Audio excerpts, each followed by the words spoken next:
Hello, എല്ലാവർക്കും പിന്നെയും good evening. ഇന്നത്തെ നമ്മുടെ ടോപ്പിക്ക് കേരള സ്റ്റോറിയാണ്. അതിൻ്റെ ട്രെയിലർ ഇറങ്ങിയ പിന്നെ എവിടെ നോക്കിയാലും ഈ കേരള സ്റ്റോറിയുടെ ട്രെയിലറിൻ്റെ ഭാഗങ്ങളാണ് കാണിക്കുന്നത്. പ്രത്യേകിച്ച് ആ ട്രെയിലറിൻ്റെ ലാസ്റ്റ് ഭാഗത്തുള്ള സംഭവങ്ങൾ.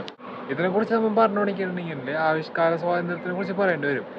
നമ്മൾ ഇതൊക്കെ വെച്ച് മുൻനിർത്തി നോക്കുകയാണെന്ന് വെച്ചിട്ടുണ്ടെങ്കിൽ ആവിഷ്കാര സ്വാതന്ത്ര്യം സംഖ്യകൾക്ക് മാത്രമുള്ളൂ തോന്നിപ്പോകും. അത് കാരണം കൊണ്ട് നമ്മൾ അതിനെക്കുറിച്ച് പറയണ്ട, മാറ്റി വെക്കാം. പിന്നെ ഇതിനെ പ്രതികരിക്കേണ്ടതെന്ന് വെച്ചിട്ടുണ്ടെങ്കിൽ പ്രതികരിക്കാണ്ടിരിക്കേണ്ട കാര്യമൊന്നുമില്ല. ഇപ്പം തന്നെ ആവശ്യത്തിൽ കൂടുതൽ പ്രതികരിക്കുന്നുണ്ട്. മീൻസ് അതിനെതിരെ ഹൈക്കോടതിയിൽ ഹർജി കാര്യങ്ങളൊക്കെ പോയിട്ടുണ്ട്. ഇനി അതിൻ്റെ വിധി എന്താണ് നമുക്ക് വരുമെന്ന്, എന്താ വരണമെന്ന് നമുക്ക് നോക്കാം. പക്ഷേ എനിക്ക് തോന്നിയ ഒരു കാര്യം ഞാൻ പറയട്ടെ. നമ്മൾ ഈ കേരള സ്റ്റോറിനെ കുറിച്ച് കുറേ അങ്ങോട്ട് പറയുമ്പോൾ ഇത് നമ്മ കേരള സ്റ്റോറിക്ക് കൊടുക്കുന്ന ഒരു പബ്ലിസിറ്റി പോലെ ആയി പോണ പോലെ എനിക്ക് തോന്നി. പേഴ്സണലി എനിക്ക് തോന്നി. അതുകൊണ്ട് അതുകൊണ്ട് തന്നെയാണ് ഞാൻ ജസ്റ്റ് കാര്യമായിട്ട് വീഡിയോ കാര്യങ്ങളൊന്നും ഇടാണ്ട് ഇന്നതിൽ എനിക്ക് കുറേ കാര്യം പറയാണ്ടെങ്കിലും ഒന്നും പറയാണ്ട് ഇത് ആ ഒരു കാര്യം കൊണ്ട് മാത്രമാണ്.